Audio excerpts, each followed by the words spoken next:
Come Holy Spirit, samahan mo ang lingkod upang maging instrumento at daluyan ng pagpapala.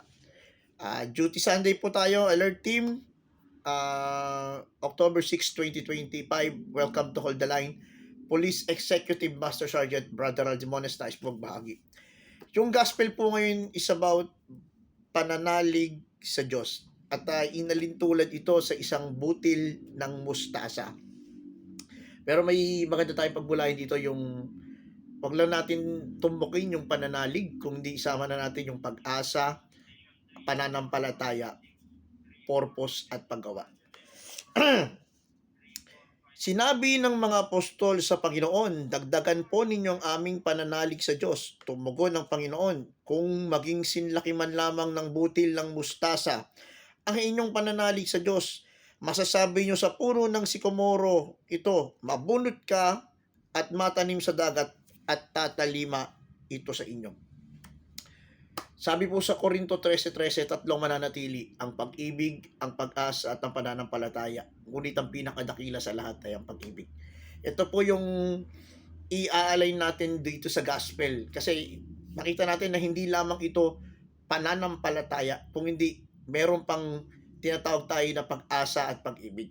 Pero sa bandang ilalim, yung karugtong po nitong pananalig sa Diyos, may isa pa yung tungkulin ng isang alipin. Sabi dito, pag dumating daw yung alipin, hindi daw sasabihin ng kanyang amo na, halika, sumama ka sa amin dito, mag-join ka muna, kumain tayo.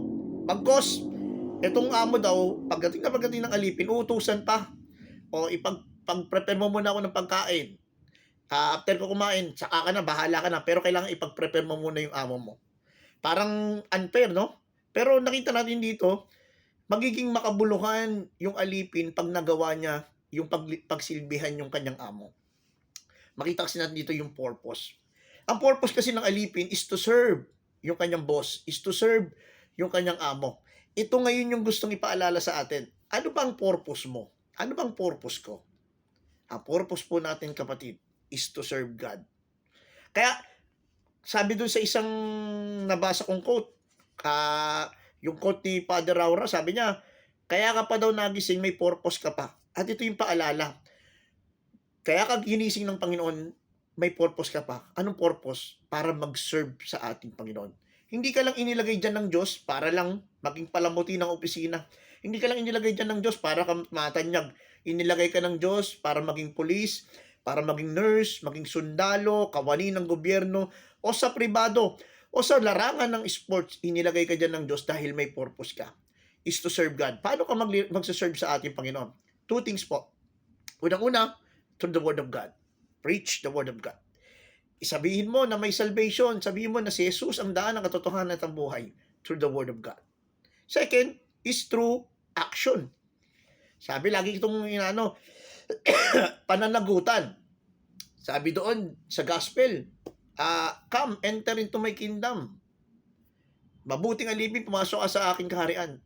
Sapagkat ako'y nagutom at ako'y yung pinakain, ako'y nauuot, ako'y yung pinainom, ako'y nakaubad, ako'y nabiyan. Sabi nung tao, Lord, kailan kita dinamitan, kailan kita pinakain? Ginawa mo yan nung ginawa mo ito sa iyong kapwa. Ibig sabihin, kapatid, may purpose pala tayo. Para mapaglingkuran natin yung ating bossing ng ating Panginoon, kailangan ipahayag natin ang mabuting balita sa pamamagitan ng salita at ipahayag natin ito sa pamamagitan ng gawa. First point is purpose. May purpose ka. Yung alipin sa gospel, sinserban niya muna yung kanyang bossing. Bakit?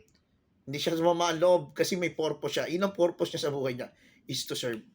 Second P is paggawa. Hindi ka pwedeng mag-serve sa ating Panginoon nang wala kang gagawin. Kailangan talagang may action.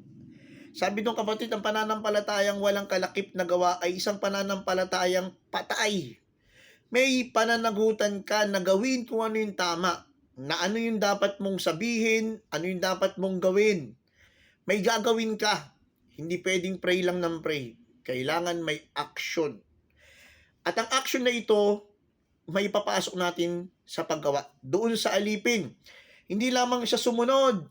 Hindi lang niya sinabi, yes boss, I will follow you. Bagkos, nag-action siya. I-prepare niya yung mga gagawin. Pinakain niya yung kanyang boss. Nakita niya yung purpose niya. at nagampanan niya yung purpose niya sa pamamagitan ng paggawa. Hinahamon tayo ng gospel. Pag nalaman mo yung purpose mo, dapat meron kang gawin. Action. Kung meron kang dapat dalawin, si nanay, si tatay, puntahan mo. Kung may mga dapat kang patawarin at dapat kang hingian ng tawad, puntahan mo. Kailangan natin may gawin. Kung may mga nagugutom, pakainin. Kung may mga nakaubad, damitan. Kung may mga nauuwaw, painumin. Yung mga nasa ospital, mga nakabilanggo, tayo pala ay may pananagutan. First point of the gospel is purpose. Second is paggawa. The third is, babalikan natin yung sa puno ng mustasa. Unang-una, hindi mawawala talaga yung pananampalataya from each word, pananalig sa Diyos. Sabi doon, ng mga Lord, dagdagan mo yung aming pananampalataya. Sabi ni Jesus, magkaroon ka ng sinliit ng butil ng mustasa. Basta sabi mo sa puno ng sikomoro, babunot ka at lumipat ka sa dagat at makapangyayari ang mga bagay na yan. Anong gustong sabihin dito ng ating Panginoon? Little faith, little faith, little faith. Kaya nang makagawa ng himala. Kaya lang, sabi nga doon, mas malaki ang pananampalataya, mas marami ka pang magagawa. Pero dito, makita mo, little faith, pananampalataya. Pero sabi dito, maliit lang. Nakita mo? Bakit pumasok dito yung pag-ibig ng Diyos? Hindi tinagdan ng Diyos yung mga pagkukulang natin. Hindi nag-required ang Diyos ng napakataas na standard. Hindi sinabi na, dapat ang faith mo level 7 paakyat. Pag nag-level 6 pababa, hindi ko napapakinggan yung mga panalangin mo. Hindi ka na makagawa ng himala. Dito, ibinaba ng Diyos ang requirements nang dahil sa pag-ibig niya sa iyo at pag-ibig niya sa akin. Anong ibig sabihin nito? Magkaroon ka lang daw ng napakaliit ng pananampalataya. Kaya mo nang gawin yung mga bagay na ito. Apply natin ito sa ating buhay pananampalataya. Meron may sakit sa inyo? May babayaran ba tayong utang? May kailangan ba tayong gawin? May mga plano ba tayo sa community natin? May mga purpose ba sa iyo ang Diyos? Kapatid, nire-required ka, magkaroon ka lang ng maliit na pananampalataya. Mangyayari ang mga bagay na yan. Tinignan ng Diyos yung onti sa atin, hindi niya tinignan kung ano yung kakulangan natin. Pananampalataya, pag-ibig ng Diyos. And then the third is pag-asa. Anong ipinagkalob sa atin? Little? Bakit kaya? Kasi alam natin itong maliit na butil na to, pag itinanim natin sa lupa, may pagkakataon na balang araw, umusbong ito, lumaki, maging isang napakalaking punong kahoy na mamumunga, magiging lilim ng ibang kapwa niya, di pwedeng tirahan ng hayop, pwedeng liliman ng excuse me, pwedeng maging kapaki-pakinabang, pwedeng maging biyaya para sa ibang tao. Isipin mo maliit na butil ng mustasa na pag tumubo, pagdating ng time, magiging isang hitik na punong-puno ng bunga. Maaring ang hawak mong pera ngayon ay katiting. Maaring ang ginagawa mo lang sa community is taga-tamborin. Maaring tagahawak ka lang ng mic, taga-ayos ng upuan, tagahugas ng plato, taga-buhat ng tubig. Pero yung mga maliliit na bagay na to, kumikilos ang Diyos dyan, may pag-asa pa. Darating ang araw, sa biyaya at grasya ng Diyos, lalaki ang butil ng mustasa na ito. Magiging kapaki-pakinabang. May pag-asa pa.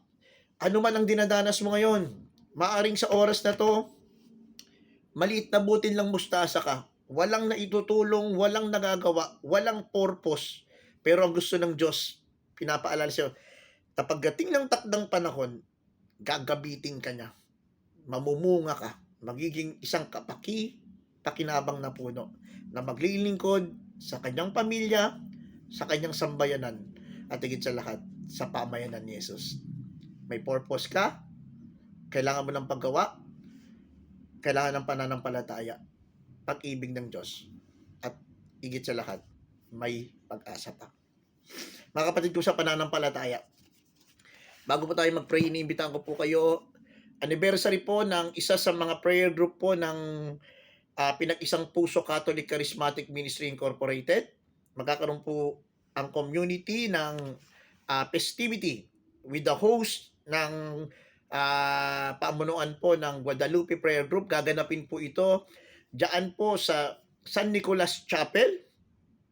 Ang gawain po ay simula alauna hanggang alas 5, pero ang misa po ay alas 2 hanggang alas 3. Kaya kung gusto nyo pong umattend ng misa, pwede po kayong pumunta dyan po sa San Nicolas Chapel, Magallanes Street, Guadalupe Nuevo.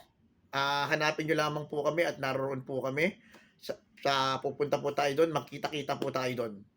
Kapatid ko sa pananampalataya, may purpose ka. At babatiin natin ang mga kasamahan natin dyan sa Pinag-Isang Puso. Patuloy kayong samahan ng Diyos na buhay, especially sa Guadalupe Prayer Group na nagse-celebrate ng ika-42 taon ng paglilingkod sa tao, sa sambayanan, at sa ating Panginoon. Manalangin tayo, kapatid. Anong prayer mo ngayon? Butil ng mustasa, kapatid, ha? Remember, may pag-asa. At mahal ka ng Diyos. Manalig ka lang. At kailangan maalala mo yung purpose mo para may gawin ka sa kapwa mo. Anong prayer mo ngayon, kapatid? Anong prayer mo? Ilubog mo yan sa karagatan ng iyong awa ng Panginoon. At sabi mo sa Panginoon, Lord, sabi mo, Lord, maliit lang. Isang butil lang ng mustasa. Masasabi ko, sa puno ng sikomoro, mabunot ka at lumipad ka sa dagat. This time, Lord, sabi mo, maliit na butil ng mustasa. Ngayon, Lord, sasabihin ko sa sakit ng aking asawa, ikaw, sakit, binubunot kita. Iniaalis kita sa katawan ng aking asawa. Ikaw, sakit, binubunot kita sa katawan ng aking anak, ng aking mga magulang. Wala kang karapatan sa katawan ng aking mahal sa buhay. At sa oras na ito ko, kayo nakakaramdam ng kasakitan, sa pangalan ni Jesus, yung sakit na yan, binubunot ko. Inaalis ko sa katawan ko, inaalis ko sa katawan ng aking mahal sa buhay. At pinapalitan ko ito ng pagpapala, ng grasya ng Diyos, ng himala ng Diyos, ng pag-ibig, ng pananampalataya, ng pag-asa, upang nang sa ganon, makapaggawa pa ako, mas madami pa ako matulungan. At sa oras na to, Panginoon, yung maliit na butil ng mustasa na to, maaring ito yung aming financial na aspeto. Maaring onti lamang ang pera namin sa mga oras na to. Pero alam namin, sa biyaya at grasya mo, lalaki ang aming hanap buhay. Pagpapalain mo ang aming trabaho. Bibigyan mo ng magandang hanap buhay ang mahal namin sa buhay. Iaayos mo ang aming mga pinansyal, Panginoon. Alam namin, Panginoon, na you are in a God of control. You are a God of abundance. Ikaw yung abundant God. Ikaw yung pag nagbigay ay hindi onti. Bagkus pag nagbigay, napakarami. Panginoon, pagpalain mo po kami upang maging pagpapala po kami sa aming kapwa. At Lord, kung kami man po'y nagkasala, patawarin mo kami. Kung kami man po'y nanghina sa aming pananampalataya, patawarin mo po kami. At sa oras na to, Lord, sinusuko na po namin ang lahat ng ito na may pagpupuri pa salamat sa matamis na pangalan ni Jesus, aming Panginoon. Amen and amen. Father, Son, the Holy Spirit. Amen. Muli-muli pa rin po. Mamaya po, baka makakating kayo ng prayer, ng festivity at ng Mass 2 to 3 o'clock. Diyan po sa Nicolas Chapel. Paalala po, ang ating pong gawain simula alauna hanggang alas 5. At shoutout po may nag-donate po ng lechon. Happy birthday, Attorney Brother Carl Moro. Pagpalain ka ng Diyos na buhay. God bless.